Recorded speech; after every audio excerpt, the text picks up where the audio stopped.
It may have caught some by surprise that Warren Buffett would pledge $10 billion in Occidental if its bid for Anadarko is successful. But one person knew about all of this in advance, and they were not an insider. Don Bilson, head of events-driven research at Gordon Haskett, uses unconventional ways to get an edge on investments. And in this case, it was unusual flight activity. Occidental's corporate jet flew from Houston to Orlando, where Omaha.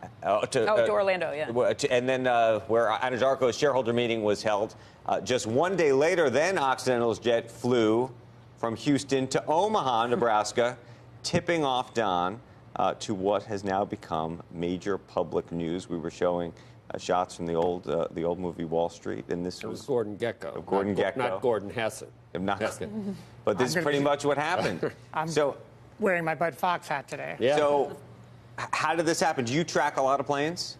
This is not a big part of my business, but we do have third-party access to flight data. And after the deal was announced, after Oxy came in last Wednesday, we had it in mind and we would track where Vicky was going. So right after she's done here on Wednesday, they fly down to T-Row. Or to Baltimore, and we assume that's T-Row. So that's a little hand-holding with big shareholders. But rather than take a right-hand turn to the West Coast and Dodge and Cox and Barrow Hanley and Cap, they hang a left-hand turn and go across the Atlantic to Paris. Now, we think we know what they're doing in Paris. We're going to leave that for reporters to confirm. That's a big part of the story.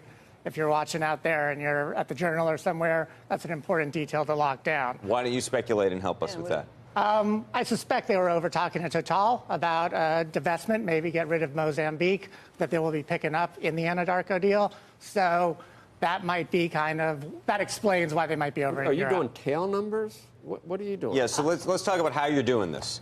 It's all provided by a third party. We use a service called Quandl. There are others out there. And we get a snapshot of all the jets in their coverage and where they're going on a day-to-day basis. Historically, at least over in the past decade, it felt like a lot of executives in corporate jets started to mask their tail numbers so that you actually couldn't track the plane, or at least you couldn't identify that the plane was with a specific corporation. How do you get these tail numbers today? You're going to have to ask the third party for that. This data is very noisy. It has to be heavily caveated on how you use it. But in this particular case, it looked pretty clear that this was Occidental's jet making these stops. There are places where tail numbers aren't available because people aren't stupid. I mean, even personally, certain golf courses that if there's, people want privacy and you can't get in there. So you don't send anyone next to the runway. Do the third-party people do that? I get maybe it's through the FAA, maybe it's through some flight logs. But you would think that companies that don't want anyone to know, and some are really good at not letting things out, don't they somehow try to prevent this from happening? Every tail number every plane does have to register the tail number. You can Google it and find out who owns it, You can actually always see where the question is. It used to be that people never masked that. When I say masked the tail number, you thought it would say it was a GE plane, and you knew it was GE plane instead of some, strange company name. But yes, there are people who literally sit with telephoto lenses at these airports to look at the tail numbers, and then once you know the number and you know that it's whose plane it is, it's a little bit easier. Can't you disguise whether it's you that owns the plane or something? I think there is, and the irony here is that Warren Buffett owns NetJets, and he got sniped out here by the person who was talking to him was followed, basically. So if he had used NetJets, you wouldn't be able to track it because you no shot. Yeah. Or if you fly commercial, it'd be harder, wouldn't it? Well, unless people saw you in the airport.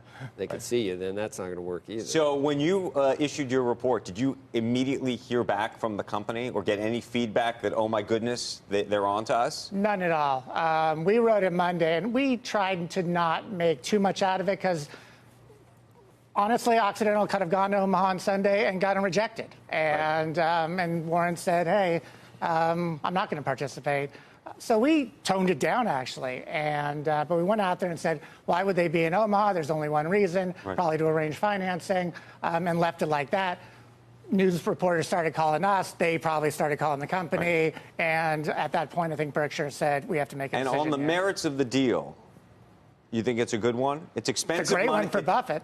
I was going to say expensive money for Occidental, but gives them both the money they need and and Berkshire's and Buffett's stamp of approval on this deal. That's very important. It's horribly expensive, and I'm sure the Occidental shareholders are not happy about, basically paying 250 to 300 basis points above where they can borrow money for. And you think they could have gotten the money elsewhere? Sure, it's an A-rated.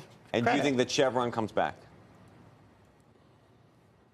I am agnostic. You tracking their jets, dude? We track Chevrons as well, and so Chevron, Anadarko, What's the point of having a jet if you're going to have people who can track it all the time? They were all down in Orlando last week. Where's Chevron today? That's what we need to know. Well, get back to you.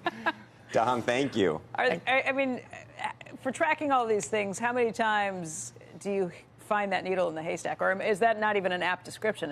Do you get more valuable information? This is the biggest one. In hindsight, we've seen a bunch like, the Wall Street Journal reported last year that Walmart was interested in buying Humana. Walmart was in Louisville a lot. Stryker was in Boston a lot ahead of the Boston Scientific flare-up. So it happens in hindsight. It's much harder to see them before they happen. And to know what actually happens with those conversations, to know if it comes to fruition. Zoom. It's not going to work anymore, right? Isn't that your...